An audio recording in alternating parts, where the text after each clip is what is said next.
Kantor Wilayah Kementerian Hukum dan HAM Sulawesi Selatan terus bergerak dinamis dalam melaksanakan tugas dan fungsinya.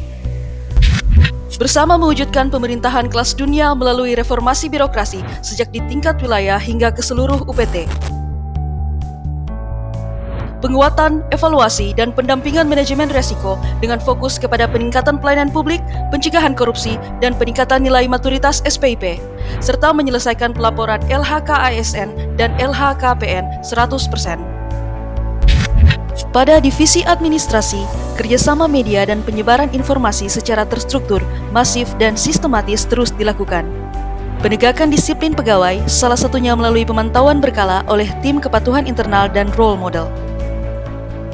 Selain itu, transfer knowledge digalakan melalui in-house training dan diklat e-learning guna mewujudkan terlaksananya internalisasi Kemenkumham Corporate University. Terlaksananya pengadaan barang dan jasa secara terukur melalui pemanfaatan teknologi informasi sekaligus mewujudkan pelayanan berbasis teknologi informasi di era revolusi industri 4.0. Dan dalam hal realisasi anggaran, tercatat hingga bulan November 2020, Kanwil Kemenkumham Sulawesi Selatan telah mencapai 84,13%. Pada Divisi Pelayanan Hukum dan HAM, mendorong peran Law and Human Rights Center dalam pembentukan perda sekaligus layanan hukum terpadu untuk mewujudkan akses layanan hukum dan HAM bagi masyarakat. Keterlibatan perancang peraturan perundang-undangan terus dipacu dalam melakukan pendampingan dan harmonisasi produk perundang-undangan, termasuk mendorong terwujudnya produk hukum daerah yang berperspektif HAM. Dengan terbentuknya Posyankomas di seluruh satuan kerja, penyelesaian dugaan pelanggaran HAM dapat terminimalisir. Dan yang tak kalah penting, memperkuat koordinasi dengan pemerintah daerah dalam melaksanakan aksi HAM. Selain itu, peningkatan pemahaman notaris dan pemahaman majelis wilayah menjadi target kinerja yang tak boleh dikesampingkan. Dan meningkatnya penerimaan negara bukan pajak dari sektor kekayaan intelektual sebagai bukti optimalisasi pemetaan, inventarisasi, pendaftaran, dan kerjasama dalam memahami potensi kekayaan intelektual baik personal maupun komunal. Pada Divisi Pemasyarakatan, dalam rangka percepatan pelaksanaan revitalisasi pemasyarakatan, dilaksanakan ragam pembinaan keterampilan guna peningkatan kapasitas dan taraf hidup warga binaan. Di bidang keamanan, dilakukan pengawasan, pemetaan, dan penggeledahan rutin oleh Satgas Operasional Internal maupun gabungan, serta rapat koordinasi dengan instansi terkait, terutama dalam forum Dilkum Jakpol.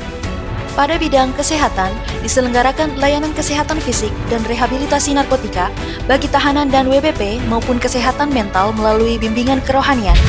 Pada Divisi Keimigrasian, layanan keimigrasian yang semakin mudah hadir di tengah masyarakat melalui paspor simpatik dan easy paspor. Dan tentu saja memperkuat sinergi dalam rangka penegakan hukum keimigrasian di wilayah Sulawesi Selatan. Guna mewujudkan satuan kerja yang melayani dan bebas dari korupsi, dalam rangka pembangunan zona integritas menuju WBK WBBM dihadirkan berbagai inovasi. Menyangkut revolusi mental aparatur, manajemen perubahan menghadirkan apel pabicara, Kumham Sulsel Peduli, dan Kumham Sulsel Mengaji. Di bidang penataan tata laksana, menghadirkan inovasi IGAU, Kumham Sulsel, dan One Day Pass Service. Penataan sistem manajemen SDM menghadirkan inovasi presensi apel menggunakan QR Code serta pemilihan pegawai teladan melalui aplikasi berbasis IT. Dan inovasi IBMN dengan menggunakan QR Code sebagai bagian dari penguatan akuntabilitas. Pentingnya penguatan pengawasan menghadirkan inovasi Dukimon, layanan pengaduan keimigrasian online yang mudah diakses. Dan yang paling penting dalam hal peningkatan kualitas pelayanan publik dihadirkan inovasi Laki Digi, layanan kekayaan intelektual Kanwil Digital, Laki Selam, layanan informasi kekayaan intelektual sebelum terlambat, Laris Online, laporan bulanan notaris secara online, Laserdor, layanan sertifikat kekayaan intelektual door-to-door, dan Formalin, layanan formulir Yankomas online. Menjalani aktivitas di masa pandemi COVID-19, berbagai protokol kesehatan terus diupayakan, mulai dari mencuci tangan, sterilisasi, pengukuran suhu tubuh, penyemprotan disinfektan, aturan ketat work from office, serta pembagian masker dan vitamin kepada seluruh pegawai dan masyarakat sekitar.